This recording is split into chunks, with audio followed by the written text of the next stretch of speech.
When raising an animal as a future performer, what did you find made the biggest difference in the animal's ability to handle stress or novel situations? Question. And then there's a statement: socialization, human imprinting, new surfaces, noise tolerance, novel movements. And I guess they're offering suggestions about what might be, and the answer is yes.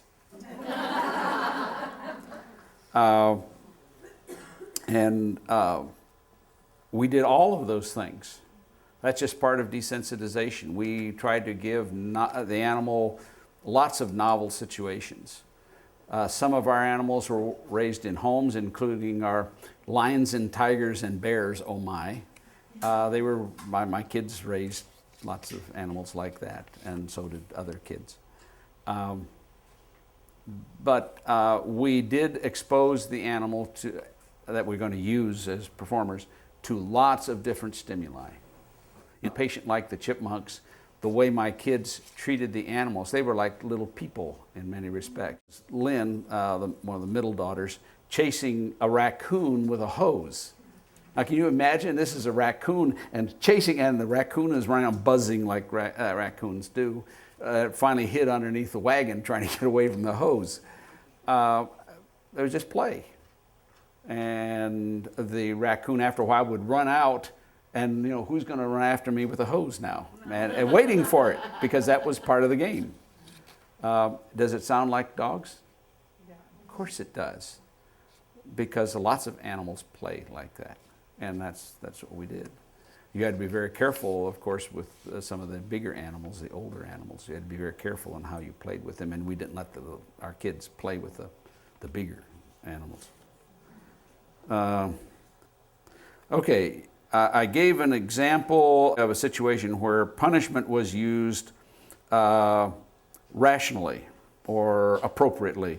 What is an example where variable reinforcement ratios are ideally used? Okay, the work with the duck also appears very close to a variable ratio, except that really the response is a little different because we're asking for different parts of the piano. But superficially, it's very close to a ratio. Have there been any studies to determine whether humans are better or more accurate at delivering a click versus a whistle in terms of timing? I don't know of anybody who has really measured the difference. I think that most of it is rather subjective. I haven't seen any data on this. I've used both. And the advantage of a whistle is you have both hands free. The advantage of the click is usually it is easier for me to be better with the clicker than with blowing. But I think when I was really working with dolphins all the time, I got to the point where I don't think there would have been that much difference. I think a lot of that's just experience. I got pretty good with the timing with a whistle. And of course there are different types of whistles. They have the dog whistle and they have the police whistles and the like, and it does take a little longer with a police whistle to actually get it going, although I learned how to use my tongue, so it's called exploding. When you spit into the whistle and you move your tongue, and it makes a very sharp bridge. You spoke about using balloons for the reactive animal. Are you using the balloon to find out if your animal is reactive, or are you using it to desensitize your animal to balloons? Or does desensitizing the animal to the balloon make the animal less sensitive to strange things in general? Yes. One of the tests would be balloons. Yes, we use balloons as an evaluation technique. And we use different kinds of balloons. You've seen the silver, the mylar balloons, and then you have just ordinary balloons, the rubber ones, and with faces on different ones. And they do react differently to the mylar balloons, at least many animals do. And I guess it's the reflectivity, the shininess that causes that. I don't know, I haven't evaluated. I just know that with some animals there's a difference. And we did use, and that was the main use, the protracted use, was desensitizing the animals to stimuli in general. That was our principal use. The animals just learned to generalize that motion out there isn't going to hurt them. Again, be careful with horses, with some other animals like horses. If you have a water buffalo in your backyard, be careful with balloons because, man, they can knock fences over so fast. Buffalo are kind of the same way. Be careful with big buffalo because once they start going, fences really don't slow them down much. Does it sound like I've had experience?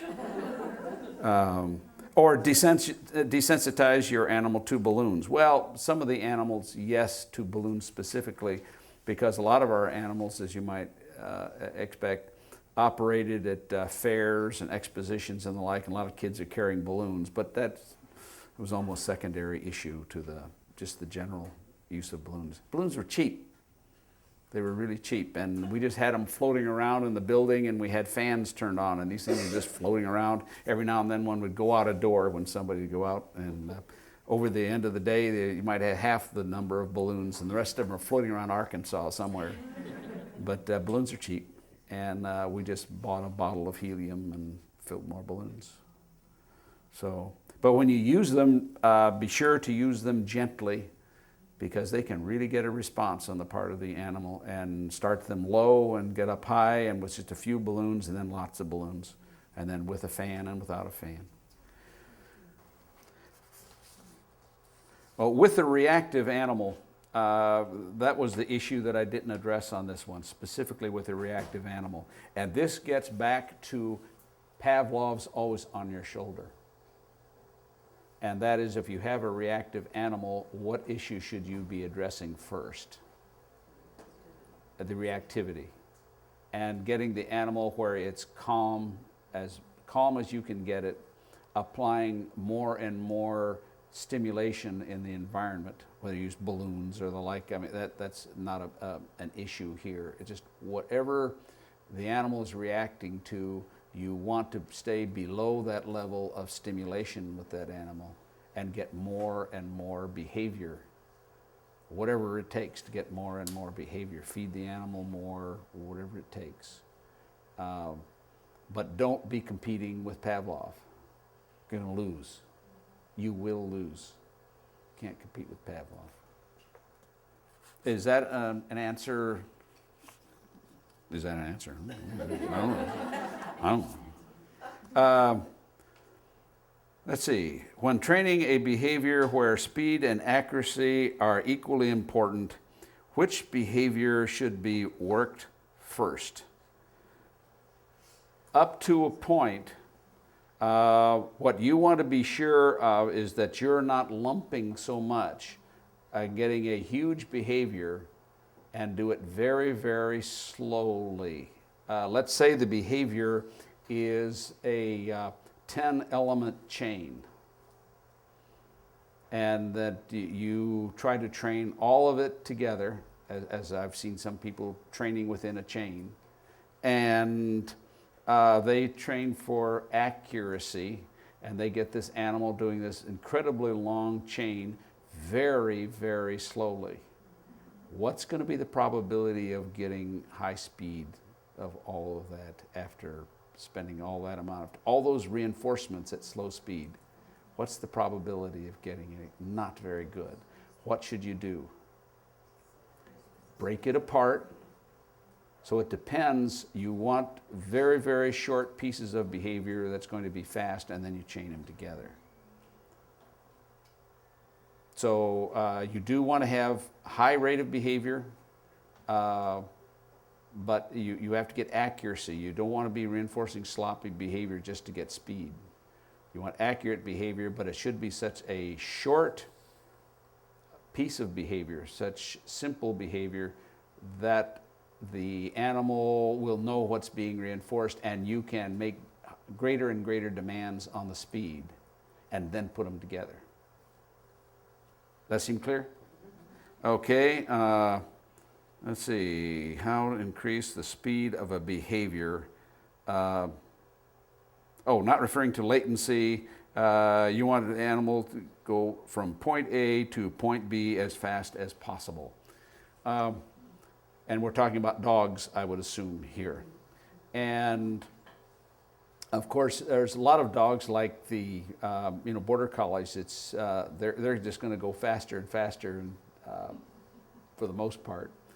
For those animals that are rather lackadaisical to begin with, I would suggest one, that the animal is going towards you as much as possible if you are highly motivating. If you're not, well, then it's no particular help. I think you need to develop your own value.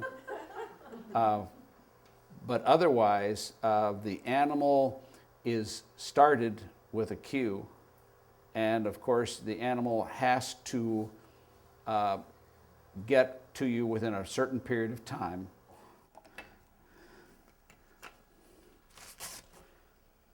The animal starts here, right here, and is going to go this way. You want the animal to go here, and you want the animal to go here as fast as possible.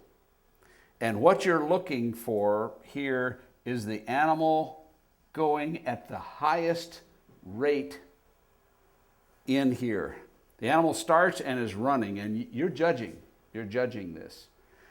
And the animal reaches a speed, and what's going to happen if it's been reinforced here a number of times, what is it going to do as it approaches that? It's going to slow down. So where should you click? You should be clicking where you see this animal, to your eye, is at the highest speed. And let's say the animal really is rocking here and is tending to slow down. Now you click. Now you've got the food. Remember, this is a process, not an event. Where should you present the food? Right here. So you got the animal going this way, or maybe even a little bit beyond that. A little bit beyond it. As you can start here, but gradually go this way. And I think you'll find that the animal will gradually increase this rate, maintain this speed further and further. And as you see this, you delay the click and you move this point. You don't have the animal, you don't deliver the food always at this point. You gradually move the food this way. Even though this is going to be the point that's measured, the food's going to be delivered here. You're going to back up. So the animal won't expect the food right at that one particular point. What is the difference between chaining, shaping, and splitting? The shaping is you're getting there by this successive approximation. It's getting closer and closer and closer to what you want. And you're using differential reinforcement to get the animal towards what you want. The chaining is where you're taking pieces of behavior and putting them together, and where the completion of one leads to the initiation of the other. And if you're chaining these in reverse, which is often a good way to do it, then the behavior after is a reinforcement. The opportunity to do that behavior after is a reinforcement for the behavior that just occurred. And that way you work yourself down the chain. This behavior allows the next behavior to take place. And that behavior completion allows the next behavior to take place, which leads to reinforcement. So you're gradually going towards reinforcement. And splitting is just the parsing of behavior. You're just splitting it into smaller and smaller pieces, which is what you're saying. If primary reinforcer is anything the animal will work for, will a click then a game? No, I don't think so. If a click leads ultimately to something the animal enjoys, then that click can be used to tell the animal, okay, you're going to get to tug on this. If you do this behavior again, that click tells you you're going to get opportunity to play tug with this toy. No, I don't think that that will dilute the power of the clicker. Let's see. What are some examples of when you used punishment and when you used severe aversives? With some of the explosives dogs that we used, that we trained the animal to very, very strong behavior, as close to fluency as we could get. The problem with that is with the scout dogs. It was really hard to train to fluency because you could create so many situations, a military scout dog, that you don't know if you really trained for all of them, all possible variations. But at least it was extremely good behavior. And then once the dog, and in this instance the dog is never to touch a tripwire. It's supposed to see the tripwire, or somehow, I say see, that's not true. The dog should somehow perceive, we don't know how it perceives, and then turn itself at right angles where the dog will not allow the person beyond to get to the tripwire. But what the dog should not do is go to the tripwire and sniff it, for a couple of reasons. Number one, it might make a mistake and touch the tripwire. But the other thing is these are bad guys. And oftentimes they have multiple tripwires. They've got one up where it's pretty obvious, and there's one down way low. And there's one off to the side, so you don't want the dog going around even, because oftentimes they've got a whole series of them in a little cul-de-sac. Any direction you go, you're going to get it. The dog should just, as soon as they perceive it, turn and stand or sit. Either one is okay. And what we did in order to teach the animal not to touch is try to entice the animal to touch. Put pieces of food on there. The animal had to go for a minimum, I think it was 36 hours or something, without eating, and then take out in the field, and then put food on this. And the dog must not touch, must not sniff, come anywhere near this, because you don't know what's in front of it. And when the animal is to the point now where it doesn't do that, where it won't touch, then you say, come here, you try. And then if the dog still won't touch, you push the dog in there. And when you push the dog into it, a little piece of explosives goes off. And believe me, when it goes off, the shock wave hits you in the face. Dog does not like that. We seldom had to do it more than one time. And after that, if we reached to the dog to push the dog into it, all we saw were teeth. You're not pushing me into that. And yet the behavior itself of detection was so strong that we didn't lose the behavior. Now you see the sequence of events here. The behavior is so close to fluency before we punished. But once it's that, we say that's as good as it gets. Okay, dog, you've done your bit and we don't have to worry about it anymore. We didn't think that last step was really necessary, but when the guys said, we want you to do it, that we would not say to them, no, we won't. Those are the guys who are risking their lives with the system. And if they want us to do it, okay, we'll do it.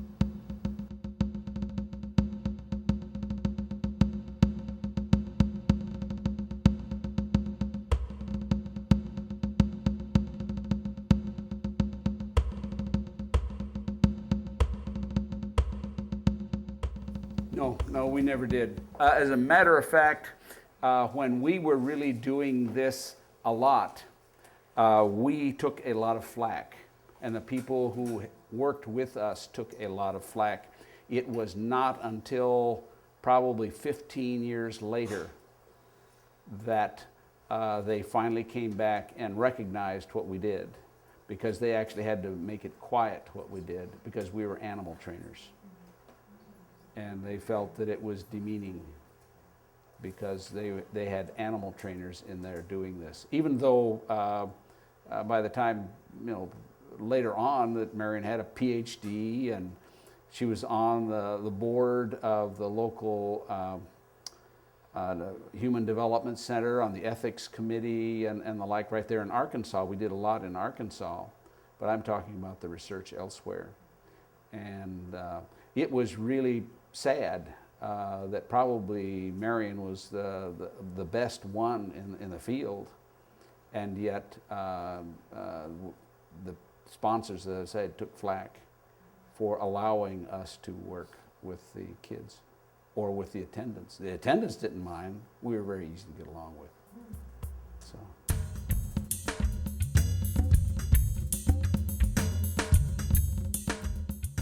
Controlling allows for the animal to more focus on what you want the animal to focus on. In other words, a cue or whatever. That's another reason. But the big reason is to make sure this animal is happy in its work. And that is, you have the environment where the animal is not afraid. If you have an animal that's afraid, you have cut down the rate of learning. Those of us who have worked with animals in open environments, free-flying birds, dolphins, or whatever, we face that all the time. And you've got to work very, very hard, because you really can't control the environment very much there, can you?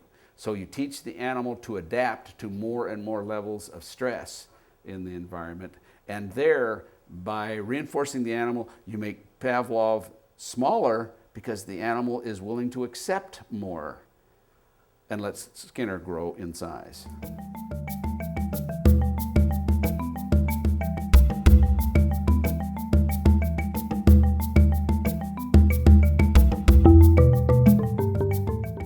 Animal behavior enterprises began a long time ago in Minnesota. Right from the beginning, they had a plan. The Brelands had a plan. And their business plan was in writing. Their objectives were in writing. And then they were worried about pennies, nickels, and dimes. And I actually have some old records where Marion is logging out a nickel for Keller. They even had parking meters in Minnesota, in Minneapolis in those days, for a nickel for the parking meter.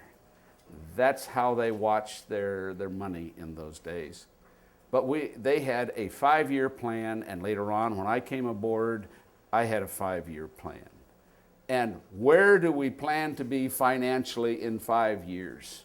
Where do you want to be? In your own business, where do you want to be? And you can lowball it and say, well, I don't want to be any bigger than I am right now. And guess what? You won't be. You want to have this as realistic as you possibly can make. What do you think you can do? If you really work at this, what can you do? You put it down in dollars and cents. A 5-year plan, where do you plan to be financially in 5 years?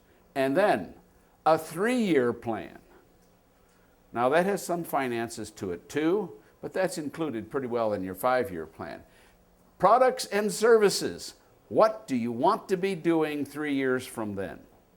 We found 5 years is a long way to plan out there. The world changes so much. Markets may change that much. We found that planning for our products and services over 5 years, it was pretty hard to predict. But 3 years, we could do that. So we had a 3-year plan about products and services we would offer within 3 years. That's not what we're doing right now. We're doing whatever we're doing right now. But in 3 years, we are going to be doing thus and so. In detail. In quite some detail. And how much of our business is it going to be? You have this big pie of income.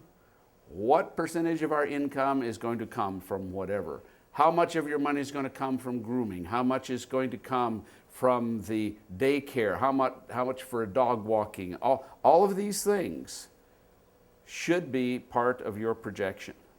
You know that part of it much better than I do. And then we have a 1-year plan, and that's where you get into the nitty-gritty. And not only that, as you build into it, I strongly suggest you build into it a certain profit margin that you are going to shoot for. You want this profit margin, and we plowed most of it back into the company.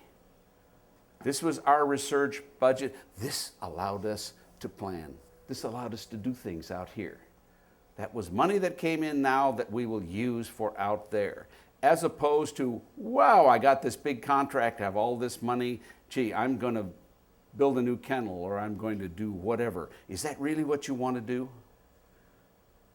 Rather than arrange or use the money to apply towards your 5-year plan. What do you have to do? Capital investment? Is that really what you want to do? Maybe you want your own education.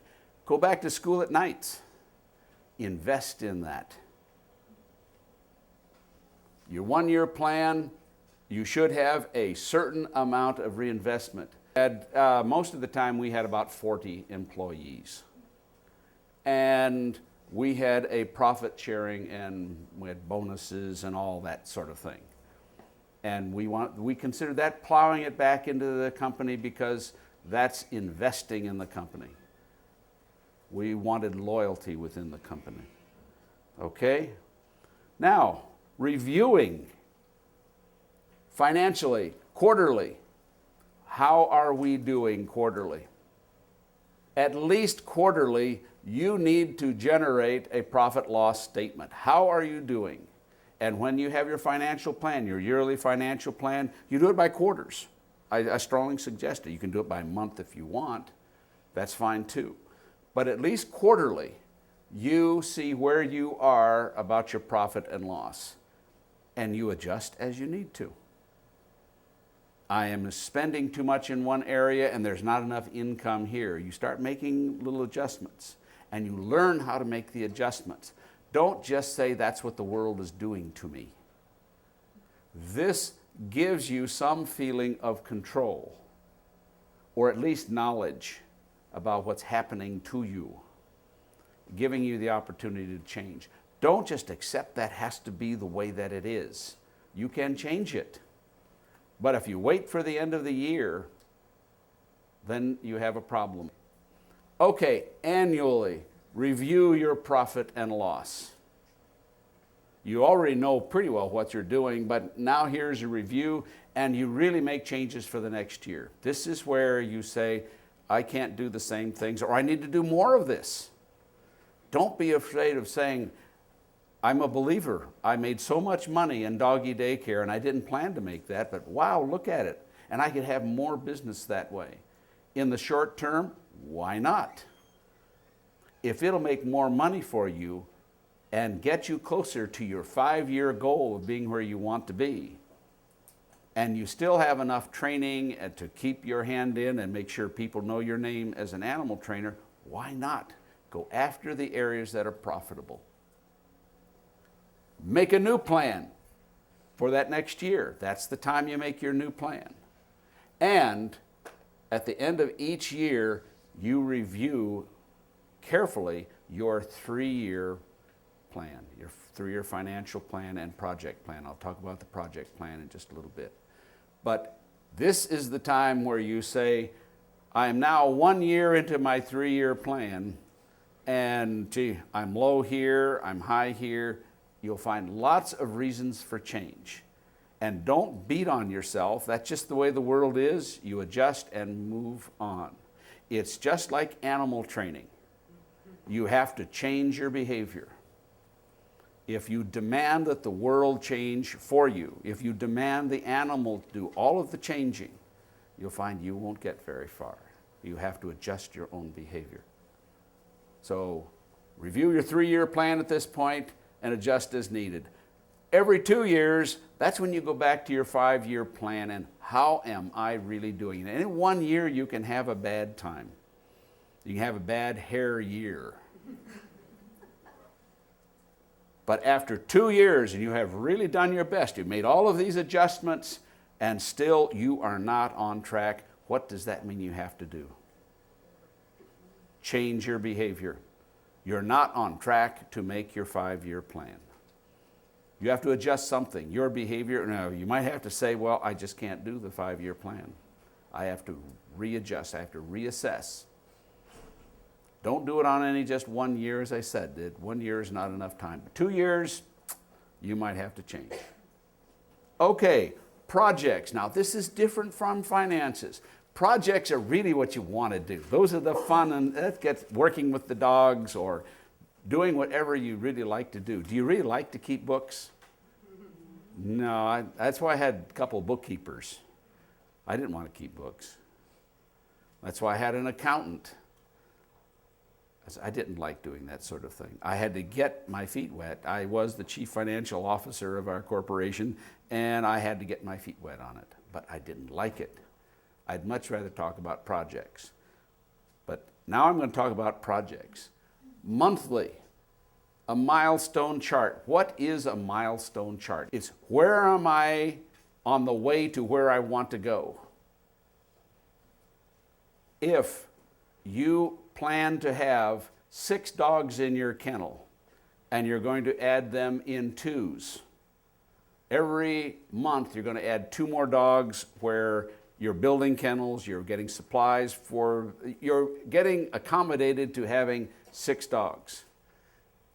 Your first milestone is have 2 dogs, your first 2 dogs. Then your second milestone in the second month, 2 more dogs. And the third milestone in the third month, now you're up to 6 dogs, which is where you want to be. Well, let's say at the end of 2 months, you've only got 5 dogs. You're 1 dog short. Or it hit you so much, now you have 8 dogs and we're only in the second month. And now you don't have enough kennel space. Now you're crowded and you don't know what to do. Well, you didn't follow your plan, did you? I want the money. Now you've got a problem. Now you're running around trying to solve problems that you shouldn't have to solve. You created the problem yourself because you didn't stick to your plan. And I think budgeting is pretty well clear. Are you having as much money come in as you planned? Is the money going out at the rate that you planned? If not, why not? What is the difference? And what effect is this going to have on you? All right? Quarterly. Okay, you have, and this is, we had to deliver products and services. Some of you may have to deliver products and services, mostly probably services. You have to be training so many dogs to do so many things. You have to have so many clients in and conduct so many classes. How are you on delivering those services? Are you finding that you don't have the personnel to deliver what you said you were going to deliver? That you were going to make sure that there are 20 people that were going to have X number of classes for a certain period of time. Or you find you can't do it because you don't have the personnel to do it. That meant that you made a mistake. You didn't follow your plan, or your plan was a mistake. And you'll have to do better next time. Doesn't mean you should panic. You just solve the problem and move on. Just don't make the mistake again. So review and schedule your deliveries. That means by a certain time, I'm going to be delivering these animals trained and ready to go on whatever they're doing. And it depends on what you are doing, what your business is. We might want to deliver 180 trained chickens for certain shows around the country. This is where we do all of this scheduling of deliveries and make sure all the trainers know what they need to do. Again, for you that have employees, you've got to communicate this to someone else. If you don't have employees, at least you've got to have it in your own mind. This is what I have to do. And once you have taken on as much of a workload as you can handle, what does that tell you about additional business? Don't do it. Don't take it on unless you can find a better way of doing it. Annually, you review your performance. How well did you do last year in fulfilling your obligations? Were you always running late? Were you always running late? Well, that's not good. You need to be on time, really on time. That's one of the worst things that a commercial company can do is be late. So, as they say, a day late and a dollar short. The animals aren't performing properly and you're late. That's really bad. Okay? And in your commercial and research, and what do I mean by research? Some things you might not know how to train. You've never done this before. What does that mean? You have to learn how to do it. That means you should be conducting some research. Does that mean it's just pick up your clicker and go to work? No, you need to get on the web. You need to talk to people. You need to find out as much information before you pick up the clicker. And then you start to train. Otherwise, you're not being efficient. You're trying to, as I put it, rediscover the wheel. Most of the things that you're training has probably been trained before. I'm not saying everything, and I'm not saying that makes it all that easy, but it has been done before most of the time. So why rediscover the wheel? If nothing else, you'll find lots of ways not to do it. And that's pretty good. You know, I won't do it that way, and I won't do it that way, so there's only a few other ways left. I'll try one of these other ways. At least try to limit your mistakes. Okay? Change project plans as needed. And you add and remove projects as needed to maintain. This is what we did. What you folks do, something you have to decide. We did it to maintain 2 to 4 major projects at all times. We always had 2 to 4 major projects going on, and these were funded by the company. We also had projects on the outside coming and going all of the time. But these were projects that we had for ourselves to learn how to do things. And 3 to 5 minor projects, learning how to do things all the time. This was totally outside of our commercial projects. I believe that you should plan 3 to 5 years ahead of wherever you are right now. And that will put you usually 3 to 5 years ahead of your competition, because I have found very few people plan ahead like that. If you decide, I am going to try to be somewhere else 3 to 5 years, and this is where I want to be, you have now a plan, or let's say at least an objective, and then you develop a plan. That's something that other people don't do usually. This gives you a leg up on the competition.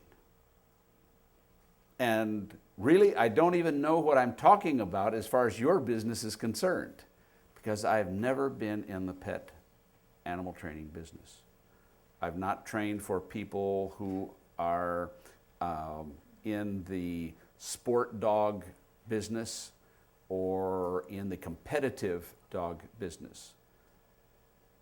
There are new sports coming all the time. You see it as a potential money maker for you, and it looks like a lot of fun. What is it going to be like 3 to 5 years from when you discover this? Can you be in the forefront of this? We were lucky we were so early in the game. Guess what we could do? We were ahead of the pack. Everybody was following us.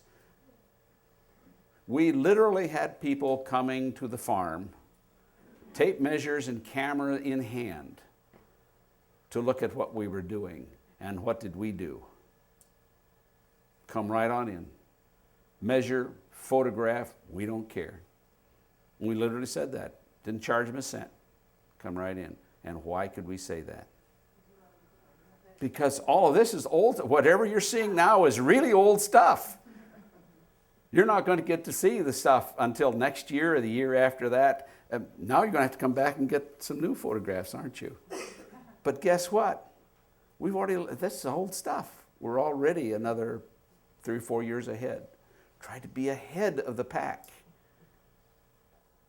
Always have at least 3 new projects with potential payoffs 2 to 5 years in the future. Always. If you finally say, gee, it's really so good, it's so wonderful, I'm really selling so much of this, I'm not going to bother with the future. I'm going to just take care of this right now. Now, you have to exploit what you have, don't get me wrong. But while you're exploiting this, don't forget 2 to 5 years ahead. Now, how many of you have heard about the tic-tac-toe playing chickens? Okay, all right. That was what we called a 3-year cycle. From the day that I said, gee, it would be really nice, and we had talked about this for a decade. It would be really neat to have a chicken playing tic-tac-toe. And I finally said, okay, we're going to do it. In 3 years, we will be ready to ship out for use tic-tac-toe playing chickens. And in 3 years, guess what we were shipping out? We had produced 200 tic-tac-toe playing chickens, and they were being sent, not chickens, but the boxes. And 4 chickens per box. So what did that mean? 800 chickens were all trained, and they were going out the door. 3 years. And that's the whole development cycle. And believe me, these are things that are used by the public, and they have to go through rigorous testing. So it's a program that you get used to developing. And of course, that was probably the biggest single unit that we ever produced in terms of, wow, just impacting on the public. But we had things following right after that. Lots of people tried to duplicate that, and they finally just gave up because it cost too much. And because of the way we develop things, we made it inexpensive to produce. And that's because training the animal is the easy part. There's so much other than training the animal. And you folks know that, you folks that are in business. It's how you do what you do. It's producing high quality at low cost that really makes the dollar for you. Anyway, the payoff, 2 to 5 years, always have that ahead of you. And if nothing else, that makes it a hell of a lot of fun. You always have something new. What came after bird brain? CompuChick. When you saw a patient like the chipmunks, did you see the fellow sitting at a keyboard with a chicken there looking through a window? It kind of looked like a computer. It's right there towards the end. It's called CompuChick. And it's a horoscope casting chicken. And people, that's the first time we had experience with dollar slots and that sort of thing. And people would type in their name and their birth date. And this chicken would peck at little keys like this and go through a little rigmarole, little lights would flash, and then bzzz, out would come their horoscope on a piece of paper. And that was neat. I mean, people, again, we produced 100 of those. And for its time, it was a very complex unit. Again, suggest for every $10 you take in, gross, $1 is for the future. That's what you spend on the future. You reserve that for the future. You're not going to spend it on what you're doing today. It's developing something new.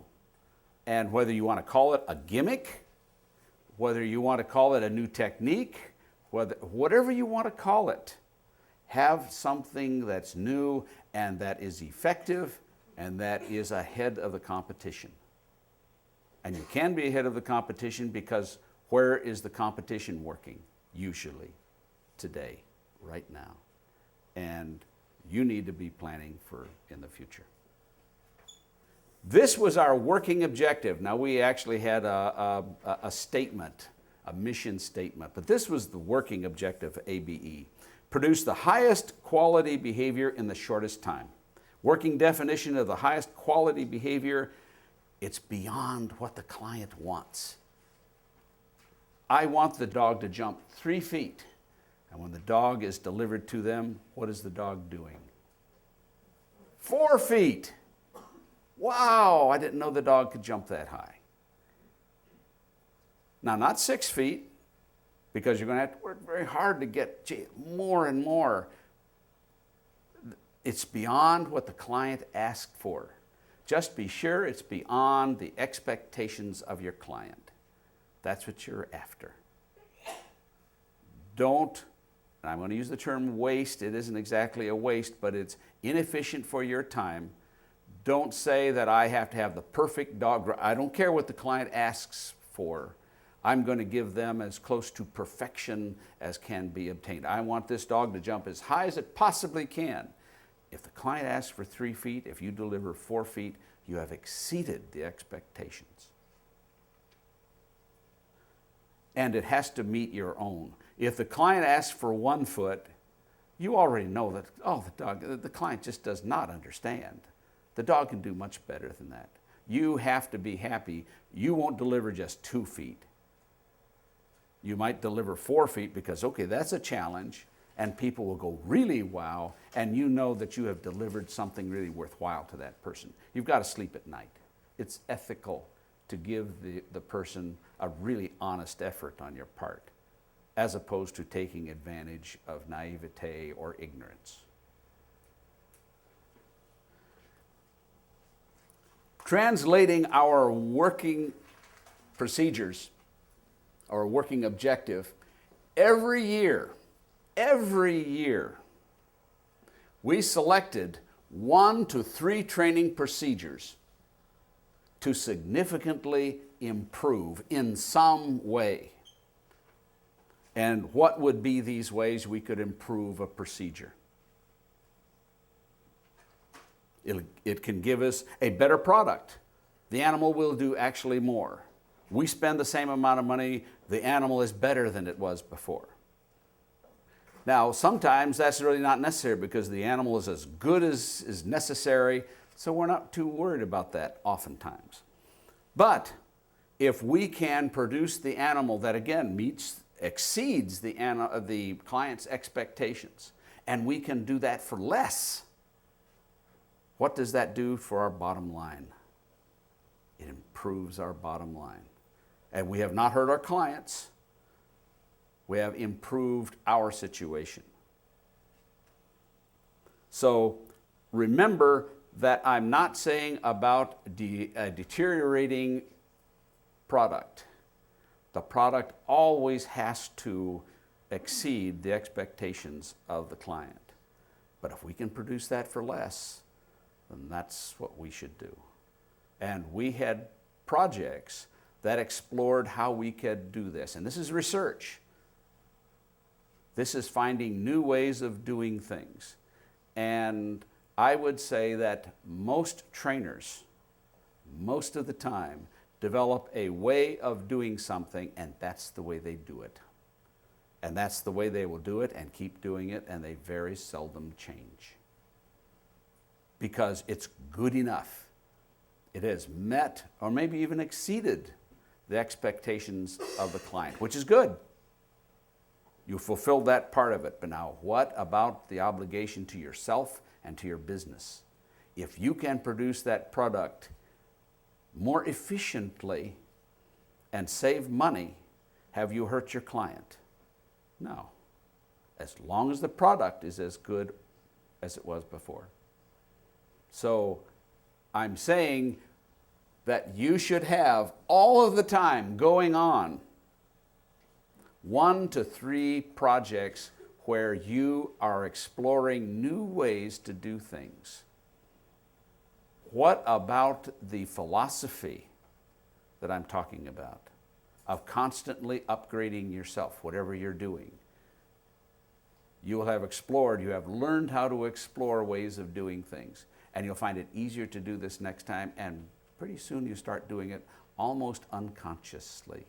It won't have to be structured. We structured it.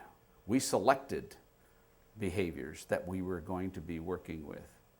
And we tried to significantly reduce the cost of doing individual behaviors of individual animals. Now, we would put through 800 to 1,000 chickens in a year, perhaps. And we found that little changes in training procedures or animal care, it can be also animal care, by the way, your procedures in your kennel, you could save labor that way. That's just as good. Not just training, but anything that saves you money and yet you're still producing a quality product. The improvement should be both significantly and this is important, objectively measured. You can really prove to yourself with numbers. Don't rely on your memory. Don't say that, oh, well, last year I spent a lot longer doing it and it's a lot faster now this way. And ask yourself the question, how much faster? Well, I don't know, a lot faster. That's not a good enough answer. How many minutes did it save you? How many hours did it save you? How many dollars did it save you? All of these are questions that you should answer. And those are the questions that we answered all the time. Now, my trainers didn't worry that much about it. We made sure that they knew about it, and they were all sensitive to it. They didn't worry about it because they already had their procedures nailed down. And until it was told to them, we're going to change procedures, they followed procedures. But somebody would be told, okay, we're going to modify what you do, you're going to do thus and so. We write out the plan, they understand the plan, and all the rest of the trainers know, oh, we're trying a new way. Let's see what happens. And either it works or it doesn't work. If it doesn't work, everybody keeps doing what they were doing before. If it does work and it's significant, everybody changes to the new way. Not just one person, everybody. And in that way, everybody's profit sharing and bonuses are better that year. Nobody felt humiliated because they were using the old bad way. It wasn't that way at all. That's the way we did it, and it was pretty good. But it can be better. It can be better. Okay, improvements in the training and animal care procedures were introduced immediately. Once we found that it was significantly better, and we really demonstrated, we had data. And it worked not just with one animal, but multiple animals. And then we selected this as, this is our way of doing it. And everything, all of the plans were written. We had drawers full of these plans. Write things down, folks, because 2 or 3 years from now, you'll thank yourself for having written down this procedure, because you can find that I forgot to do something. I thought I was doing what I was going to do, but you go back and find that you weren't doing exactly what you said you were going to do. Write it down. This is the sort of thing that we might do. If we produced 200 dancing chickens in 1 year, and it took 5 hours to train one dancing chicken. Now remember, that's also adaptation. A lot of times the animal is just doing its thing, but people are there rocking the equipment and doing all sorts of things to habituate this animal to stimuli. Balloons, I think I mentioned some of you about using balloons. We had balloons all over the place floating around to scare these animals. And the animals adapted to it. But let's say it took 5 hours to train one dancing chicken to full specifications, ready to ship. And if we could save 9 minutes, just 9 minutes out of 300 minutes, that would save us 1,800 minutes or 2.5 man days.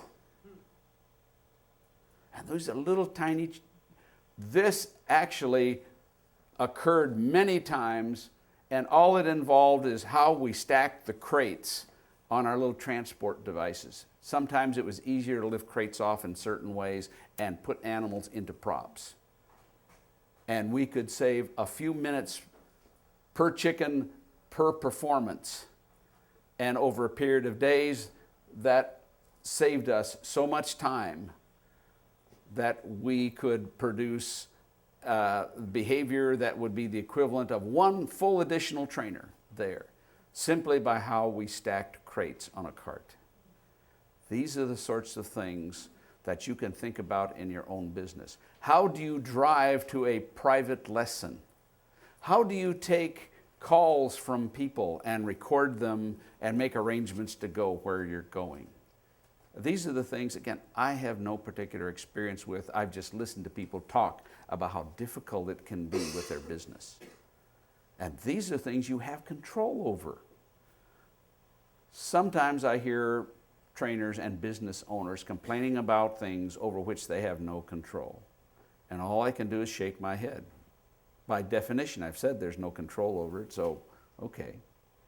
Now first be sure there is no control, but if there really is not, don't worry about it, move on to something else or get out of the business. But where you have control, take control. Make the changes. Find better ways of doing things. You can do it more efficiently. There's almost nothing that we do that we can't make more efficient. Now we have to be sure, what about the product? What about the product? It has to stay satisfactory. You have to have a good product.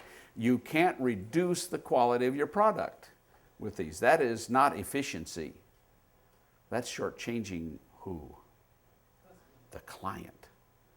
And who do you rely on? The client. And that client is going to talk to other potential clients, and your business is going down the tubes. Don't do that.